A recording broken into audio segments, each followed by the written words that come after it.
오늘의 상영작은 민족해방운동에 참여했던 주세죽에 대한 이야기입니다. 주세죽이라는 여성이 있습니다. 세상을 떠난 지 60년이 지났으니 역사 속 인물이라 할 만하지요. 그는 잊힌 인물이었습니다. 민족해방운동에 참여했는데도 그랬습니다. 마땅히 남과 북 어디선가는 그의 삶을 되돌아보고 기억해왔을 법한데도 그 존재는 잊혀져 왔습니다. 남한에서는 이념적인 금제 탓이었습니다. 정부 수립 이후 줄곧 국가 이념으로 작동해온 반공 이념 때문이었습니다. 주세죽은 사회주의자였습니다. 그는 3.1운동 참가자였고 그 직후에 물밀듯이 몰려온 마르크스주의를 내면화한 첫 세대 사회주의자였습니다. 그의 삶이 공론장에 떠오른 것은 한참 뒤인 1987년 6월 항쟁 이후의 일입니다. 민주주의적 권리와 언론 자유가 확장된 조건 속에서 역사에 복귀할 수 있었습니다. 비로소 활자로 그의 이름을 만날 수 있게 되었습니다. 한국 사회주의 운동인 명사전에 주세죽 항목이 만들어졌고 2004년에는 그의 굴곡진 삶의 편린이 기록된 이정 박헌영 일대기가 출간됐습니다. 2007년에는 정점을 찍었습니다. 한국 정부가 주세죽에게 건국훈장 애족장을 추서했습니다. 격세지감이 느껴집니다. 2017년에는 더욱 이채로운 일이 일어났습니다. 주세죽을 소재로 한 장편 소설이 연이어 출간되더니 그 작품들이 나란히 문학상 수상작으로 선정된 것입니다. 봄의 코레에바의 눈물을 쓴 손석춘 작가가 이태준 문학상을 수상했습니다. 코레에바는 주세죽이 러시아에서 활동하던 시절에 썼던 이름이었죠. 가을에는 주세죽과 그녀의 두 벗의 삶을 문학적 상상력에 의거하여 형상화한 새 여자가 출간되었고 이 소설을 쓴 조선희 작가가 요상임정 한문학상을 수상했습니다. 놀라운 일입니다. 오랫동안 망각 속에 잠겨있던 인물이 이처럼 급격히 떠오르다니 말이죠. 주세죽의 삶이 문학의 매력적인 소재로 떠오르고 있는 양상입니다. 따지고 보면 이는 오래전부터 있었던 일입니다. 일제강점기에 이미 그는 문학작품의 소재가 된 바 있었습니다. 1930년 신문 연재소설 형식으로 발표된 시문의 장편소설 동방의 애인이 바로 그것입니다. 주세죽을 모델로 한 문학작품으로는 아마 첫 자리를 점할 것입니다. 머지않아 주세죽의 삶이 영화로 만들어질 예정이라고 합니다. 문학에 이어 영화가 뒤따르고 있는 셈입니다. 그의 삶이 문학과 예술의 여러 장르를 통해 다양하게 반추되는 현상을 보게 될 것만 같습니다. 그러기를 바랍니다. 비극적인 삶을 견뎌야 했던 그의 영혼에 따스한 위로가 되리라고 생각됩니다. 그렇다면 주세죽은 어떤 인물이었을까요? 일본 경찰 기록에 따르면 주세죽은 수동적인 여성이었습니다. 1925년 11월 말에 조선공산당 제1차 검거 사건에 연루되어 체포됐을 때의 일입니다. 신문 조서에 따르면 그는 사회주의를 깊이 연구한 적이 없고 교육 수준이 낮아서 그 내용을 잘 모르며 사상운동에는 별 흥미를 느끼지 못하는 여성이었습니다. 1925년 4월에 비밀결사 고려공산청년회 창립대회에 참석한 이유는 자기 집이기 때문이었다고도 얘기했습니다. 그날 서울 훈정동에 있는 자기 살림집에서 십수명의 장정들이 모여서 뭔가를 협의했지만 주세죽은 논의 내용을 잘 모른다고 주장했습니다. 그 집의 안주인으로서 손님 대접을 위해 식사 준비를 했을 뿐이지 비밀 결세는 가담하지 않았다고 진술했습니다. 피의자들은 엄격히 격리됐을 겁니다. 의사소통을 할 수 없었을 텐데도 박헌영은 자기 아내와 같은 기조로 진술했습니다. 창립대회 장소로 사용된 자기네 거처는 단칸방이었음을 환기했습니다. 따라서 아내는 저녁밥을 준비하느라 회의장에 출입했을 뿐이라고 주장했습니다. 여성동호회를 대표해 그 회합에 참여했다는 의심은 터무니없는 것이라고 주장했지요. 언론에 보도되던 주세죽의 이미지는 청순 가련형이었습니다. 박헌영이 1926년 7월 21일 신의주 지방법원에서 경성지방법원으로 이송될 때였습니다. 포승줄에 묶인 채 서울로 압송되는 박헌영의 동정은 언론기관의 주목을 받았습니다. 신문기사에 따르면 신촌역에서 내리는 공산당 사건 피고인들을 잠시라도 만나보려고 7에서 8명의 지인들이 역전에서 서성거리고 있었다고 합니다. 그 속에는 주세죽도 있었습니다. 그는 눈물 머금은 얼굴로 그리운 남편과 말 한마디 못하고 섰는 정경을 보였는데 그야말로 비감한 무언극의 일장면과 같았다고 합니다. 또 다른 기록은 1927년 9월 20일 공산당 재판 제4회 공판 때였습니다. 고문에 항의하는 소란을 피우고 박헌영이 공판정 밖으로 끌려 나왔습니다. 신문 보도에 따르면 지방법원 구내에 와 서 있던 박헌영의 부인 주세죽 여사가 이것을 보고 어찌된 까닭인지 몰라 눈에 눈물을 머금고 이리저리 헤매었다고 합니다. 이 정경은 보는 사람들로 하여금 밑도 모를 눈물을 재촉했다고도 덧붙였죠. 수동적이고 순종적이며 눈물을 잘 흘리는 청순 가련한 여인. 이것이 타자의 기록에 보이는 주세죽의 이미지였습니다. 정말 그랬을까요?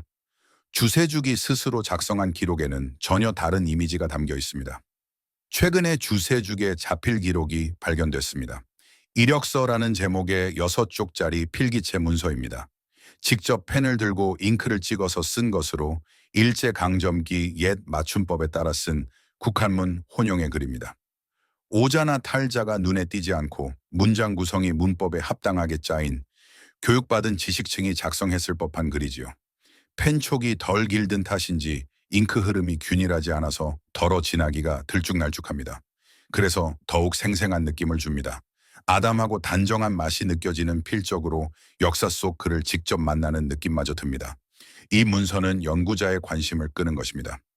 왜냐하면 역사학자들이 여태까지 활용할 수 있었던 주세죽의 정보는 주로 타자가 만든 것이었기 때문입니다. 타자라기보다는 적대자라고 해야 더 적절하겠죠.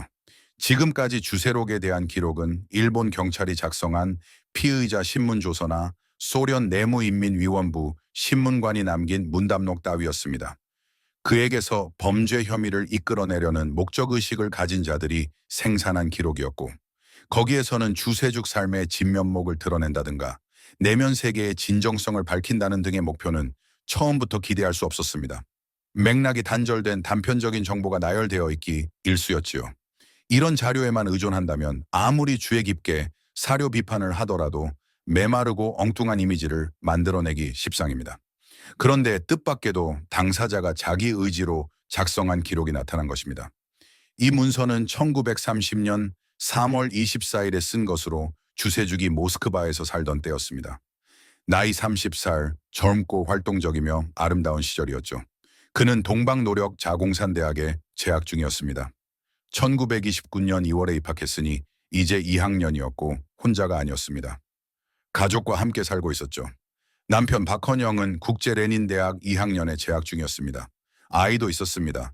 3살 난 어린 딸 박영이 무럭무럭 자라고 있었습니다. 모스크바에서 성장하는 만큼 비비안나라는 러시아식 이름으로 불렀죠. 젊은 부부가 다닌 두 대학교는 코민테른이 경영하는 세계 여러 나라 혁명 간부를 양성하기 위한 고등교육기관이었습니다. 주세죽이 다니는 동방노력자공산대학은 식민지 약소민족을 위한 교육기관이었고 조선학부가 내부에 설치되어 있었습니다. 1929년 현재 조선인 재학생은 38명이었습니다. 그에 비해 국제레닌대학은 코민테른 비서부가 직영하는 최상급 간부를 위한 학교였고 입학 자격은 매우 엄격했습니다. 각국 공산당의 지도적 지위에 있는 간부들만 입학할 수 있었습니다. 또 일정한 이론 능력과 언어 구사 능력이 필요했습니다. 조선인으로서 이 대학에 입학한 사람은 1920년대에 박헌영을 포함해 6명에 불과했습니다. 어느 대학이든 입학이 허용된 사람들에게는 재학 동안 기숙사, 장학금, 의복, 음식 등이 제공됐습니다. 박헌영과 주세죽이 코민테른에 융숭한 대접을 받았음을 알 수 있죠. 숙소와 생활비를 받고 양질의 고등교육을 이수할 수 있었습니다. 그뿐일까요? 그들에 대한 코민테른의 신망도 두터웠습니다. 모스크바 시절이 두 사람에게는 황금기였죠. 그런데 왜 자필 이력서를 썼을까요? 부족함이 없을 것만 같은데 무슨 목적으로 이러한 글을 썼을까요? 이 의문은 문서 끝부분을 보면 풀립니다. 조선공산당에서 소련공산당으로 당적을 이전하는 수속을 밟기 위해서였습니다. 그는 3주 전에 당적 이전 신청서를 제출했습니다. 이력서는 그것을 위한 서류였습니다. 당적을 옮기는 것은 모스크바에 살아야 하는 조선공산당원으로서는 마땅히 해야 할 의무였죠. 코민테른 규약에 따르면 거주지를 변경한 공산주의자는 이주한 나라의 지부에 가입할 의무가 있기 때문이었습니다. 그것은 국제주의자의 의무였을 뿐 아니라 모스크바 생활을 영위하는 데에도 유리했습니다. 모든 공적 활동에서 객체가 아니라 한 주체로서 참여할 자격과 권한을 얻는 것을 의미했습니다. 그렇다면 진짜 주세죽은 어떤 인물이었을까요? 그는 혁명가였습니다. 일제 식민지 치에서 피역합 민족의 해방을 위한 투쟁에 기꺼이 몸을 던졌습니다. 3.1 운동이 첫 경험이었습니다. 운동이 고조되던 때 함흥에서 비밀결사 애국부인회를 조직했고 만세 시위 운동에도 참가했습니다. 그 때문에 일본 경찰에게 체포돼 2개월간 수감되기도 했죠. 무엇보다 애국부인회가 주목됩니다. 서울만이 아니라 지방도시에서도 비밀리에 조직됐으며 만세 시위와 밀접한 관련을 맺었다는 증언이 흥미롭습니다. 이미 보았듯이 그는 사회주의자였습니다. 단체에 가입한 것은 1921년 망명지 상해에서였죠. 그해 6월 상해 고려공산 청년회에 입회했고 11월 고려공산당에 입당했습니다. 이후 그는 열성적인 사회주의자가 됐습니다. 한시도 사회주의 단체에서 벗어난 적이 없었죠. 1923년 국내로 귀환한 뒤에는 함흥에서 비밀리에 공산청년회 세포단체를 만들었고 공개 사상단체인 77회 활동에도 관여했습니다. 1925년 4월에는 고려공청 창립대회에 참석했습니다. 여성동구회 내부의 비밀세포단체를 대표하는 자격이었습니다. 대회가 끝난 뒤에는 고려공청 서울지방간부위원회 피선됐고 제2선 지도부인 중앙후보위원 7인 가운데 한 사람으로 선출됐습니다.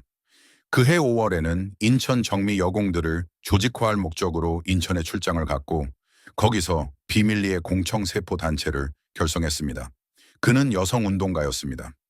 3.1 운동기에 이미 여성 비밀단체인 애국부인회에 참여한 데다가 1924년 5월 사회주의 계열 공개 여성단체인 여성동호회 결성을 주도하고 그 7인 집행위원 가운데 한 사람으로 선출됐습니다.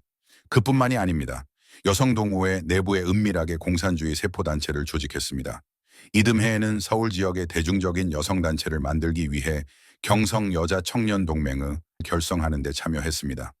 이처럼 주세죽의 글에는 진보적인 사회의식을 지닌 독립적인 젊은 여성의 삶이 묘사되어 있습니다. 수동적이고 순종적인 이미지와는 양립할 수 없는 인간상이지요. 눈물 머금은 청순 가련한 이미지는 그의 겉모습에 취한 착시의 소산이었습니다. 그의 내면에는 억눌리고 가난한 자들에 대한 공감과 연대의 정신이 활활 불타고 있음을 읽어낼 수 있습니다. 문학예술 방면에서 주세죽의 삶을 형상화하려는 이들은 마땅히 이 기록에 주목해야 합니다. 그의 진면목을 목도할 수 있기 때문입니다. 그뿐만이 아닙니다. 이 기록은 사료적 가치가 높습니다. 그동안 곡해되어 온 사실을 정정할 가능성을 줍니다. 맺은 말 삼아 보기를 하나 들어보겠습니다. 박헌영이 러시아에서 사용한 가명이 있습니다. 리춘이 그것입니다. 영문으로는 이춘으로 표기됩니다. 박헌영은 모스크바 시절 줄곧 이 이름으로 불렸습니다. 하지만 이 가명의 한글과 한자 표기가 무엇인지는 밝히기 어려웠죠. 영문과 러시아어 표기만을 볼 수 있었기 때문입니다. 그래서 연구자들은 잠정적으로 이춘이라 읽기로 결정했습니다. 음가 그대로 옮겼던 것입니다. 뒷날 상해에서 발간한 비합법 출판물에 기고한 글에서 박헌영은 이정이라는 필명을 쓴 바 있습니다. 그 때문에 리춘이란 이정과 동의어일 가능성이 있다고 추정하는 연구자들도 있었습니다. 그러나 모스크바 시절 박헌영의 가명이 이춘이나 이정이라고 보는 견해는 모두 잘못된 것임이 드러났습니다. 주세죽 이력서에 기재된 정보가 그를 정정할 수 있게 한 것입니다. 그는 자신의 남편을 일관되게 리준으로 부르고 있습니다. 리춘이란 곧 리준이라는 이름의 음차 표기였던 것입니다. 두음법칙을 적용한다면 박헌영이 모스크바에서 사용한 가명은 이준이었다고 확정해도 좋겠지요. 그럼 오늘의 역사극장 여기서 인사드리겠습니다.